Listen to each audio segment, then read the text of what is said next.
In the thick, dark forests of 15th century Eastern Europe, where superstition danced hand in hand with war and plague, there ruled a man so brutal, so unforgettable, that he would one day become the inspiration for the world's most famous vampire. But don't let the fangs fool you. Vlad Țepeș didn't need to suck your blood to terrify you. He just needed a really sharp stick and a vivid imagination. Let's travel back to the year 1431 in the fortress city of Sighisoara, located in Transylvania, part of modern-day Romania. This was the birth year of Vlad III, later to be known as Vlad Țepeș or Vlad the Impaler. His father, Vlad II, had just joined a rather elite medieval club, the Order of the Dragon, a Christian chivalric order founded to defend Europe against the Ottoman Empire. The order's emblem was, you guessed it, a dragon.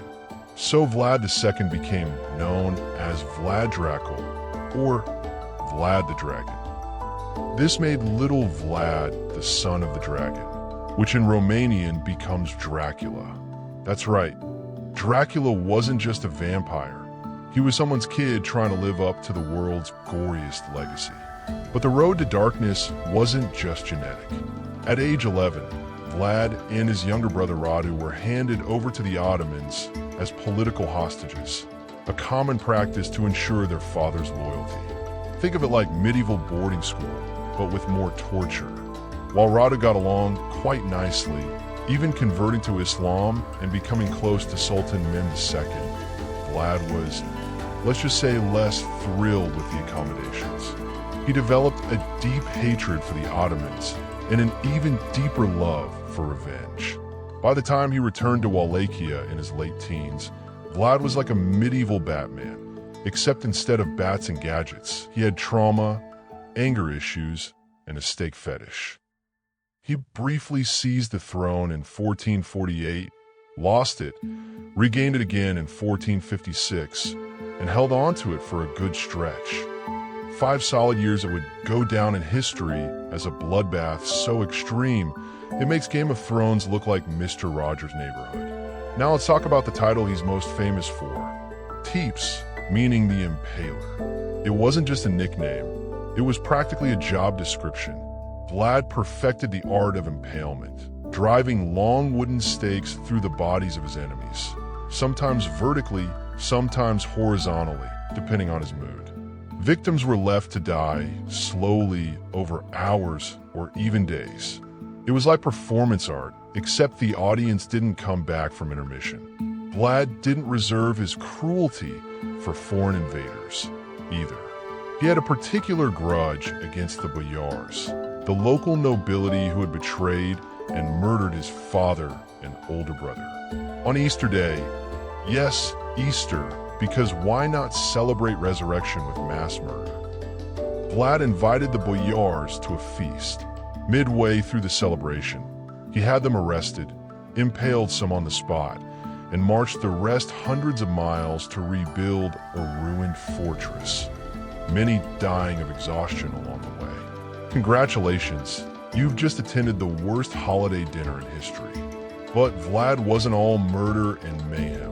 He was also incredibly focused on law and order. His punishments were brutal, but they were also effective. Crime plummeted during his reign. There's a famous tale that he placed a golden cup at a public fountain in Târgoviște, and no one dared steal it. Why? Because the last guy who tried ended up decorating the main road like a very skewered scarecrow. Now, you may be wondering, was he insane?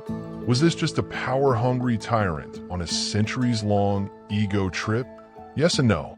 To his own people, Vlad was a paradox, a merciless executioner and a protector of the realm. He kept order, defended his borders, and didn't hesitate to throw down with the Ottoman Empire, which at the time was arguably the scariest neighbor you could have. In 1462, when the Ottoman Sultan Mehmed II marched with a massive army to replace him, Vlad didn't back down. He burned villages, poisoned wells, and launched what became known as the night attack at Târgoviște, a full-on guerrilla ambush in the dead of night. Vlad and his men charged straight into the Ottoman camp with torches, flaming arrows, and enough fury to make Attila the Hun say, "Whoa, buddy, take it down a notch." When the Sultan reached the city, he found a horrifying sight. A forest of 20,000 impaled corpses of Ottoman soldiers and local collaborators, staked high along the road as a very stabby welcome sign. It was psychological warfare before the term existed. The Sultan reportedly turned around and left. Imagine being a commander so terrifying that you repel an empire using nothing but your landscaping. But not all his neighbors appreciated the aesthetic. The Hungarian king, Matthias Corvinus, eventually arrested Vlad in 1462, probably to avoid being his next lawn ornament, and held him in captivity for over a decade. During this time, Vlad reinvented himself, converted to Catholicism, married into Hungarian nobility, and waited for another chance to reclaim his throne. In 1476, he finally did, briefly, and then, like a tragic Shakespearean anti-hero, he died in battle, possibly betrayed by his own men, possibly hacked to pieces by the Ottomans. His head was sent to the Sultan in Constantinople. Some say it was pickled, because apparently, when it came to Vlad, even death had to come with a twist of the grotesque, and thus ended the life of Vlad Țepeș. Now, centuries later, his legend has only grown. When Bram Stoker wrote Dracula in 1897, he borrowed the name Dracula and loosely tied the vampire mythos to Vlad's bloody history. But let's be clear, there's no real evidence that Vlad drank blood, turned into bats, or had a castle with a creepy organ playing in the background. Although, given the man's love of flair, the organ wouldn't be that surprising. Modern Romanians are split on Vlad's legacy. Some view him as a national hero, a defender of Christian Europe against the Ottomans. Others see him as a medieval madman who put the terror in territorial sovereignty. Either way, the guy had brand consistency. He made fear his currency and impalement his signature move. So what do we learn from the story of Vlad Țepeș? Well, first, never RSVP to his dinner invitations. Second, never underestimate how far one man will go when you kill his dad, betray his country, and give him unlimited access to wood. And third, sometimes history's most monstrous figures are more complicated than they first appear. Vlad wasn't a vampire. He was something far more real, and arguably more terrifying. A man who believed that fear was the greatest form of power. And for a few bloody years in Wallachia, he proved it. After all, you don't need fangs to be a monster.